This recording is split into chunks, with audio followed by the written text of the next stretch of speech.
North లో block buster talk తెచ్చుకున్న latest movie Jat. ఈ సినిమాని తెరకెక్కించింది సౌత్ డైరెక్టర్ గోపీచంద్ మలినేని. అందుకే జాట్ సినిమా కథ గోపి తెరకెక్కించిన క్రాక్ కథకు సిమిలర్ గా ఉంది అన్న టాక్ వినిపిస్తోంది.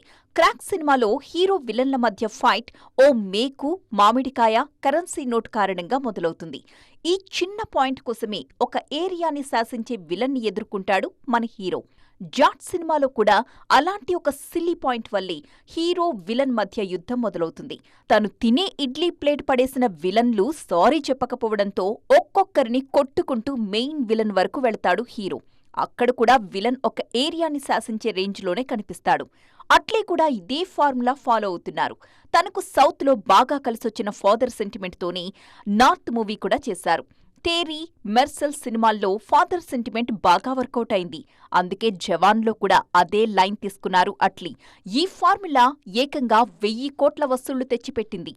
సెన్సేషనల్ డైరెక్టర్ సందీప్ రెడ్డి కూడా తనకు సౌత్లో వర్కౌట్ అయిన ఫార్ములాని నార్త్లోనూ అప్లై చేస్తున్నారు. అర్జున్ రెడ్డి సినిమాలో ప్రేమించిన అమ్మాయి ప్రేమ కోసం వైలెంట్ గా బిహేవ్ చేస్తాడు హీరో. యానిమల్ సినిమాలో తండ్రి మీద ప్రేమతో వైలెంట్ గా మారిపోతాడు హీరో. ఇలా సౌత్ లో వర్కౌట్ అయిన ఫార్ములాస్ ని ఇంకాస్త మసాలాతో నార్త్ ఆడియన్స్ కి చూపించి సక్సెస్లు కొడుతున్నారు మన మేకర్స్.